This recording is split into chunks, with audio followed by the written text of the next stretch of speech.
The year 2013. It was a year. Video games were released during that year. Here are some video games that I liked.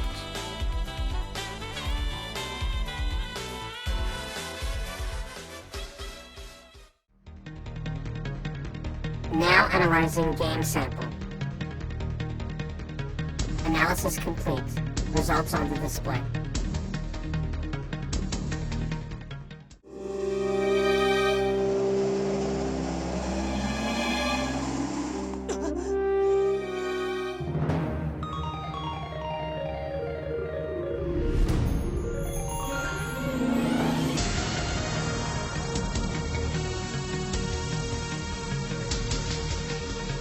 A Link Between Worlds is a game that had the chips stacked against it from day zero. In a franchise that's celebrated for its polish and criticized for its repetition, it had the tall order of being a direct sequel not just to A Link to the Past, but to the pristine, nostalgic version of it in our heads. The first stretch of the game delivers on revitalizing those memories as expected, but then it brings enough new ideas, characters, and bold formula changes to stand out on its own by the end. Like Majora's Mask, it ends up creating its own identity just by being really fun in a different way from its predecessor. Good job, guys.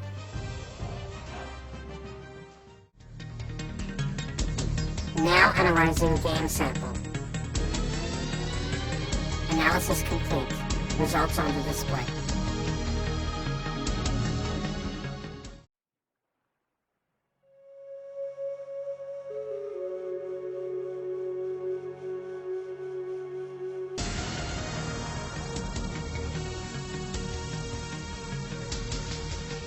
Okay, so Brothers is not a 10 on 10 game, but it's got 10 on 10 moments in it, and I think that's worth talking about. There's some subtle design choices that deserve recognition. I remember when I sat down to play it once, continuing where I left off, and I noticed that the theme song on the main menu, with the prominent vocals and secondary echoes going in the background, were literally conveying the theme of the game. The relationship between Naya, the older brother, and Nai, the younger brother. It's an interesting one to explore as you go further into it, despite how short the story is. It's got a control scheme that's not often seen in games, but it doesn't botch it either, and it forces your brain to multitask in some pretty clever ways at times. The characters are pretty likable, due in no small part to their fluent use of gibberish, but you can't really judge them too hard because you can't really understand what they're saying. You just have to go off their gestures and read their expressions.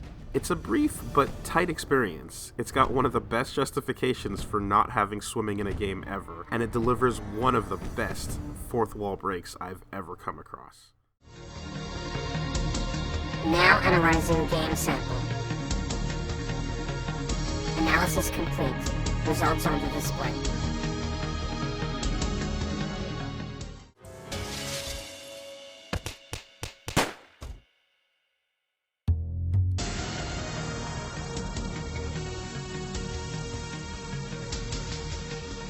Oh my god, I love this game. As long as life refuses to give me more Syndicate and Syndicate Wars, and as long as Satellite Reign isn't out yet, I'll always have room in my heart for more future, retro, pixel noir, techno mayhem. That being said, the visual and theme are where the similarities end. This is a fairly simplistic action puzzle game that just charms the shit out of you with super jumping, stage hacking, and triple crossing. It does that thing where you start playing it and just moving around on its own feels good right off the bat. It's got hilarious counter-op spy antics, next level third dialogue options, and the satisfying feeling of executing the perfect plan and watching the world just get owned as you stroll through your master stroke. Earning the right to the title's namesake is satisfying. Fuck yeah, Gunpoint. Now analyzing game sample. Analysis complete. Results on the display.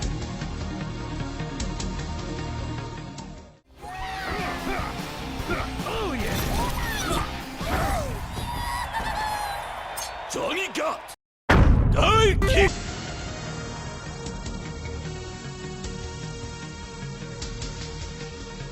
Keats, you goddamn genius. There's always been a place for post-fighting game tournament downtime shenanigans. For a while, drunken Rose Ball money matches and Combo Horse were all the rage. But then you came along and actually made this hilarious FGC inside joke real. And then you evolved it into a full-fledged competitive game. Divekick's hilarious origins are irrelevant as soon as you play it. or better yet, as soon as someone with no fighting game experience plays it. It's deceptively legit.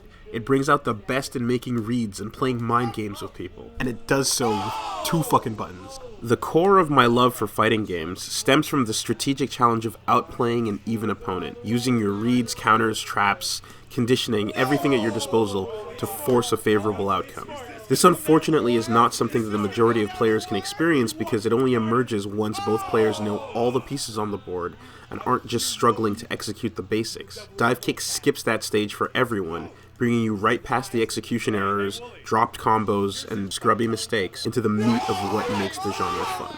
Some people wanted this game to stay underground and just be a 2-character joke forever, but I couldn't be happier that Divekick proved itself to be more. More than the sum of its parts, it's an instant fun classic, straight from the Lang Zone. Now fix the bass. Press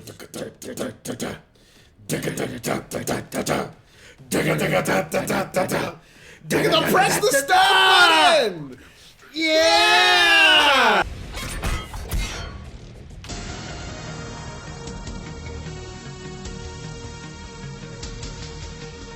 Dude, it's simple, man. It's just, they brought KI back, and they made it good.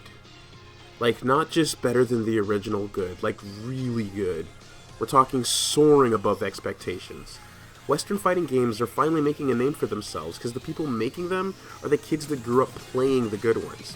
Skullgirls, MK9, these are games that showed you that it was possible, and KI just cements it home. Double Helix kept the feel of the universe, they removed the dated elements, they injected so much love into the music and the visuals, and they salvaged an abusable battle system into a really deep one that requires you to just get in your opponent's head. You're every round, you're reading their mind, you're baiting their reactions.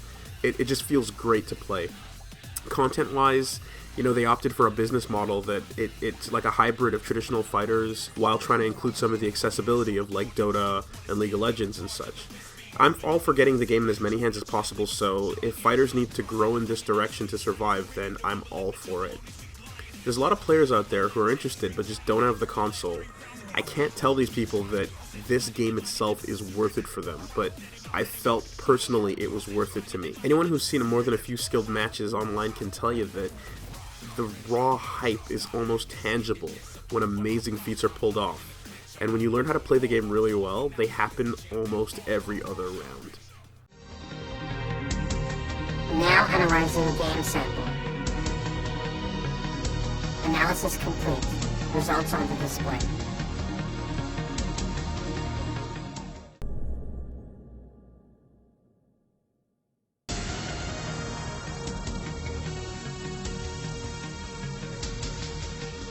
I'm pretty new to the Shin Megami Tensei franchise. I've sat with a friend as he played through Nocturne, Digital Devil Saga 1 and 2, but I've only really started to play them for myself this year. Like most new fans, I started with Persona 3 and 4, and I loved them tremendously. But after getting a crash course in the original SMT games, and now playing Part 4, I can definitely see that there's something more sinister, challenging, and pure, quote-unquote, about the mainline games. In this particular one, the world goes from fucked to even more fucked, with very little time for fishing and beef dates. If you get caught sleeping, wandering into a random battle, the first round of action can and actually will kill you and spit you out. The level of customization is enormous. There are multitudes of ways to fine-tune your experience, and it floors me, honestly. Customizable stats, apps, skills, demons, their respective abilities. I'm just not used to this much freedom. So all the more while, when you overcome a particularly challenging boss fight, it feels satisfying. I'm a harsh critic of played-out, dead-horse environments and settings. I really want to see original stuff. SMT4 stands out with a world that's just so awesomely unique and interesting, and then it twists that world on its head continuously. I'd say it makes up for the lack of a robust, massive cast of characters by redoubling its efforts into the land that you're journeying into. It's an amazing experience, and I'm so glad that I finally started playing these games. Yeah, I know I'm a stubborn asshole, Pat. I know. Now analyzing game sample. Analysis complete. Results on the display.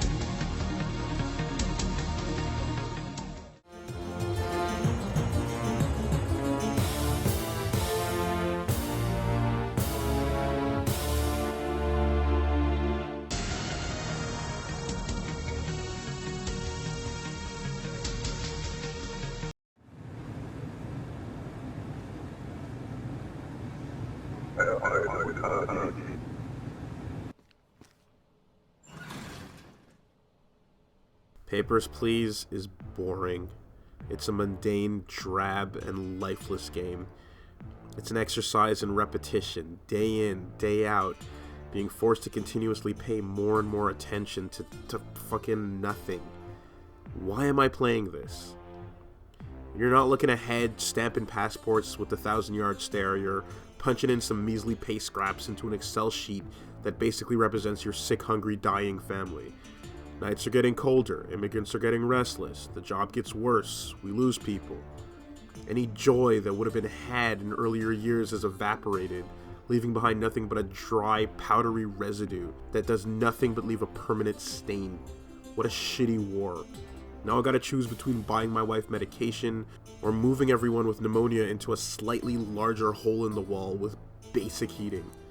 I'm getting so sick of these miserable immigrants. Gloria Aristotska my ass. Now there's even more bullshit to look for on their documents. I don't care about your sob story, lady. This birth certificate is suspicious and we gotta detain you. God, being a border guard fucking sucks. I can't believe someone died yesterday and we still have to come into work tomorrow. Oh my god, this game is perfect. Holy shit.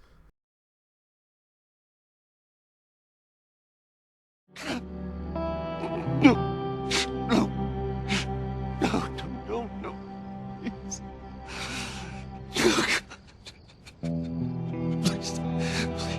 Please don't. Please.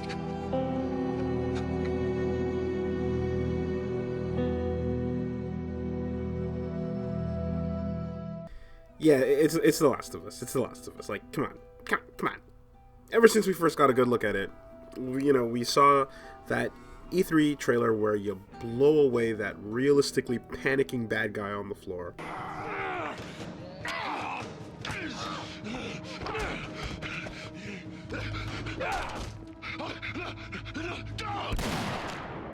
Quote unquote, now that the dust has settled, I think we can say that it actually delivered on that promise. It's something games that don't often do these days, is to just deliver on the expectations and the trailer hype, but I feel that Last of Us pulled it off and then some. It's a phenomenal game. I mean, there's no ifs, ands, or buts about it. Like, there's not that much to say that really hasn't been endlessly iterated everywhere, but the principals and supporting cast they're fantastic. They're excellent to watch. You care for them, you sympathize with them. They have believable, nuanced performances because they're full of moral ambiguity, and I loves me some moral ambiguity. Nothing is black and white in this world. Most of my favorite fiction has that teeter-totter, that unclear direction, and that unclear confirmation that the decisions that were made were the right ones, because that's a lot like real life. Off-screen characters are even fleshed out. Ish is awesome. This is just a game that it doesn't cut corners when it comes to even the visuals, the music. All in all, every season as it takes you through the year is exploited to the fullest. You get to appreciate it all. I found the stealth combat fun. I think punch lasers are now the new standard. Admittedly, Ellie doing cartwheels around unaggroed clickers is kind of an immersion breaker, but still. Like, I remember one time I was clearing hunters out of a destroyed apartment area, and I could have sworn that I got everyone minus this one dude, like, earlier on in the encounter.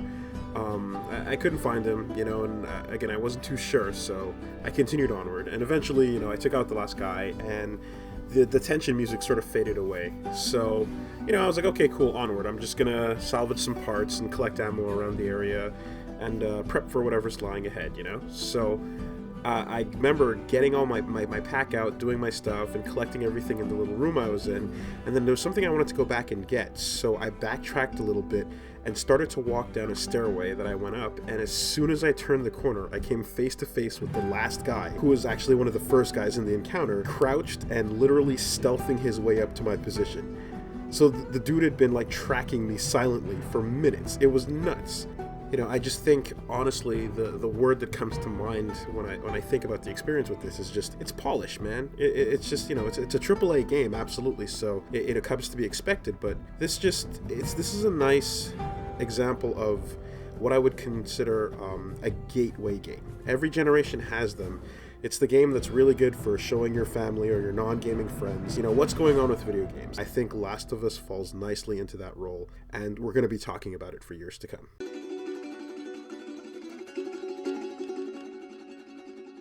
Okay.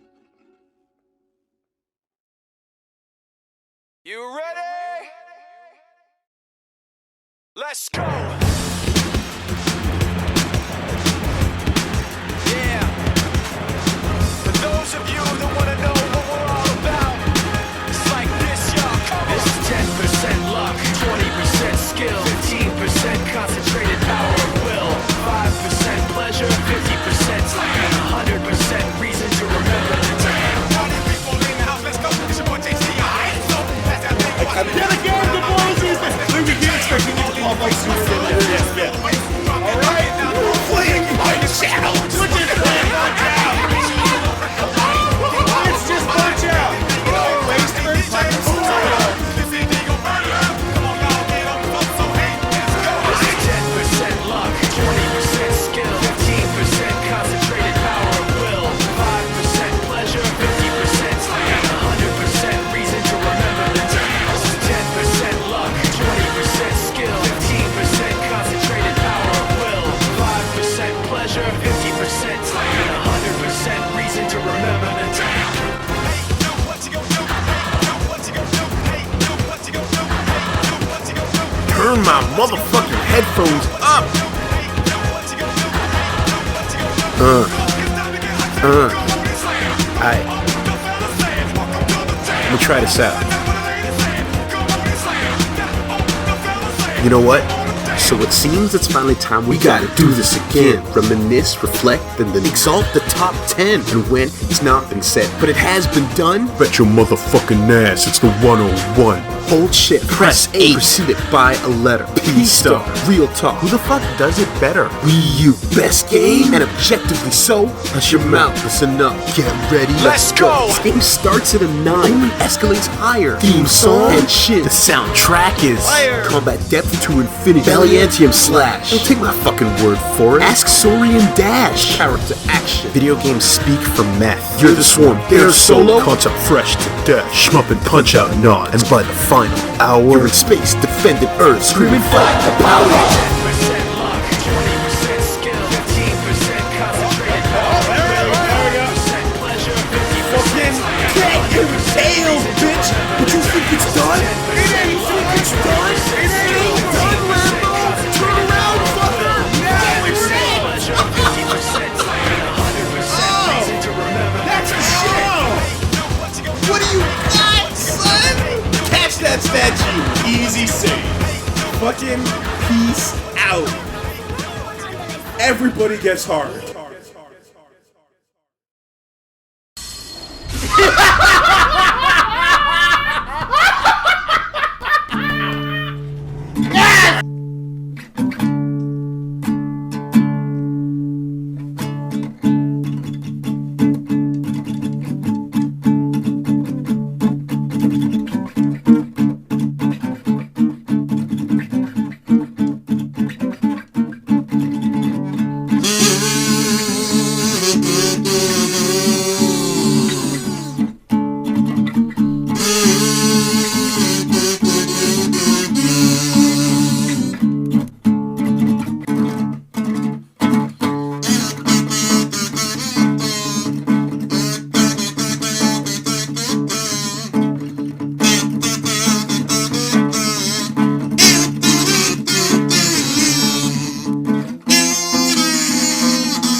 the strong survive.